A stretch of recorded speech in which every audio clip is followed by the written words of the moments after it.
Hi friends. Today, I show you how to run JIO TV without JIO Sim. It is super easy. First, download the modified version of JIO TV from the description of this video. This app will be downloaded in format called app. So, you need to install this app before using this app. Before installing this app, please uninstall the official JIO TV app from your phone. Now the main part is, you need to get JIO ID. You can ask your friends or relatives for that. So, once you get username and password, install the app.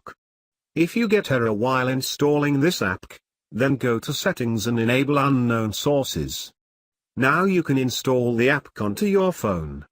Once done, open JIO TV and log in with your JIO ID.